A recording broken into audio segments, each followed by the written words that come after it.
అనకాపల్లి జిల్లా చోడవరలో భర్త వేధింపులకు భరించలేక 6 నెలల బిడ్డను చంపి ఫ్యాన్కు ఊరేసుకుని ఓ వివాహిత ఆత్మహత్య చేసుకుంది. మన్యం జిల్లా కొమరాడ మండలం గుమ్మాడాకు చెందిన వీణ అదే గ్రామానికి చెందిన ఉమామహేశ్వరరావును 2024లో ప్రేమ వివాహం చేసుకుంది. కట్నం కోసం భర్త వేధిస్తుండటంతో ఆత్మహత్య చేసుకుంటున్నట్లు మృతురాలు లేఖలో వెల్లడించినట్లు కుటుంబ సభ్యులు తెలిపారు.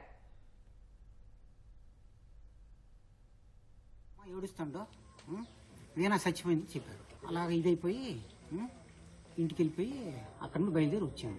అది ఏం జరిగిందో ఏంటో మరి ఎలా చనిపోయింది అనేది మాకైతే తెలియదు. ఇప్పుడు కూడాను డబ్బులు చాలవు. వాళ్ళకి చూడు ఎంత ఇచ్చారో, వీళ్ళకి చూడు ఎంత ఇచ్చారో. నేను మేస్తాను ఈ ఏరియాలో ₹1,00,000 ఇది 50 లక్షలు తెలిసి ఏరియా 50 లక్షలు ఇస్తారట. నేను ఇచ్చింది 20 లక్షలు. 20 లక్షలు అది అమ్మకుండా అని చనిపోయాడట. డబ్బులు చాలు, అదే కట్నం చాలలేదు. ఘోరంగా చూస్తాను మరేంటి అన్యాయం జరిగిపోయింది నా కూతురికి.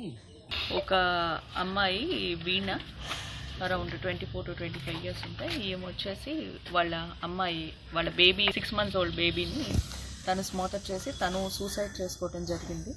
దానికి సంబంధించి ఈ వివరాల్లోకి వెళ్తే వాళ్ళ పేరెంట్స్ స్టేట్మెంట్ ప్రకారం కట్న వేధింపులు ఉన్నాయని చెప్పారు. దాన్ని బేస్ చేసుకుని ఈరోజు 304B section 3 and 4DP act register చేయడం జరుగుతుంది.